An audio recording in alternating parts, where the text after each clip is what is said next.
Revenge of the Mummy is a ride that genuinely caught me off guard the first time I ever rode it. I thought I knew what I was getting into. A little fire here, some spooky effects there, but nope. The moment the ride vehicle took off and I was launched into darkness, I had underestimated this thing completely. It's not your fault. Don't do this to me, man. Not you, man. It's not your fault. Screw you. Cut it out, man. My name is Park Hopper Chris, and this is Sunday Ride Showcase, a weekly series where I dive into the history, mechanics, and legacy of the greatest theme park attractions around the world. And today on episode 27 of Sunday Ride Showcase, we're heading into the shadows of Universal Studios Orlando to uncover the secrets, surprises, and legacy of Revenge of the Mummy.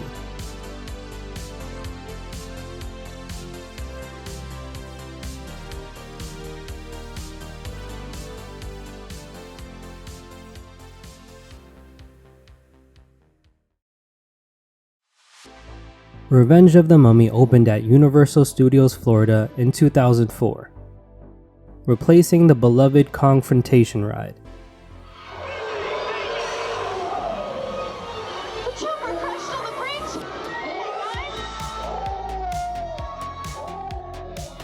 It was a whole new direction for Universal, combining practical effects, storytelling, and indoor coaster thrills in a way the park hadn't really attempted before.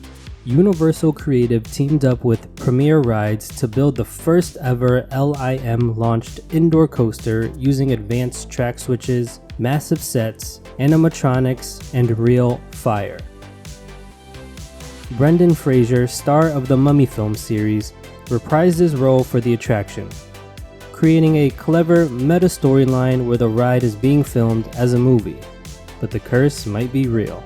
From the moment you enter the queue, you're immersed. Props from the Mummy films, ancient Egyptian artifacts, and faux documentary footage set the scene. Guests are told they're on a movie set, but strange occurrences suggest that the curse of Imhotep may have been awakened.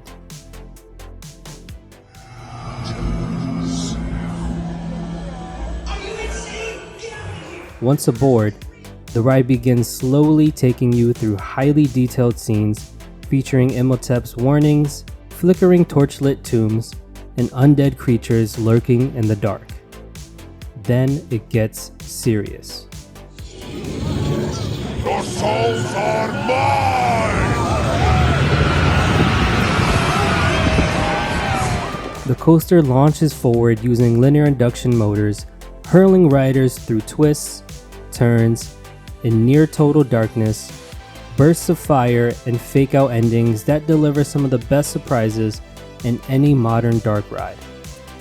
There's even a backward section that uses a track switch to reverse riders down into a different portion of the temple. Then the finale launches guests up a steep incline past fire and special effects into a final set of drops and turns. Revenge of the Mummy uses linear induction motors to launch riders to speeds of up to 45 miles per hour. The track length is roughly 2,200 feet, and the total ride time clocks in at just under 3 minutes. What makes this ride impressive is how many ride systems are used in tandem. Track switches, pyrotechnics, synchronized projection mapping, animatronics, and sound design all operate on cue. The ride includes over 50 special effect triggers in a single cycle. The coaster operates with 16 passenger trains that are designed to handle high-speed maneuvers while also stopping on a dime for storytelling moments. Each train uses magnetic braking systems, and the sections of the track are equipped with sensors to monitor timing and spacing for safety. There are 3 main versions of Revenge of the Mummy worldwide: Orlando, Florida, Hollywood, and Singapore. While they all share a similar storyline, each one is tailored to its park. The Hollywood version also opened in 2004 and is a much shorter experience. It focuses more on coaster thrills and quick visuals rather than storytelling. The queue is more simple, the ride is faster paced, and there is less emphasis on Brendan Fraser's storyline. The Singapore version, which debuted in 2010, is arguably the most advanced. It combines the detailed sets of Florida with a slightly different layout, plus improved animatronics and effects. The temple facade is massive, and the queue weaves through highly themed ruins. In 2022, the Florida version of Revenge of the Mummy underwent a significant refurbishment. Many feared changes to the story or ride structure, but Universal focused on upgrading the ride system, lighting, and effects.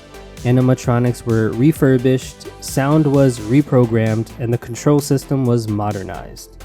Universal has done a great job preserving the ride's legacy while updating it to remain reliable and relevant for new generations of thrill seekers. There are over 100 hidden hieroglyphics in the Florida version's queue. Brendan Fraser never actually filmed the famous "I Need My Coffee" ending on set. It was shot on green screen later.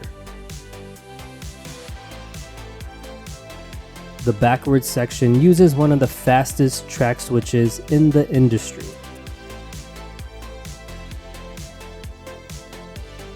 Fire ceiling effect in the treasure room reaches temperatures of over 100 degrees Fahrenheit. Revenge of the Mummy has earned a reputation as one of Universal's best rides. It consistently ranks highly in theme park polls, and many fans consider it the perfect mix of storytelling, thrills, and re-rideability. Even after nearly 2 decades, it remains one of the park's most popular attractions.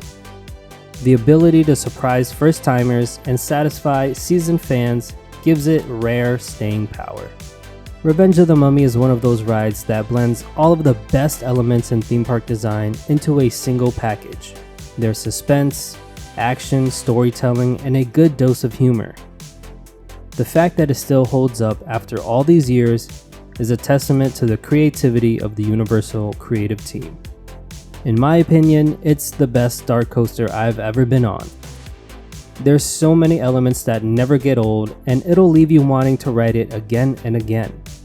When I first rode this in 2008, I walked away saying this is the best ride at Universal. It may not be the tallest, fastest, or longest ride out there, but it doesn't need to be. It knows exactly what it is, a cinematic thrill ride through a cursed tomb. What are your thoughts on Revenge of the Mummy? Do you prefer the Florida version or one of the others around the world?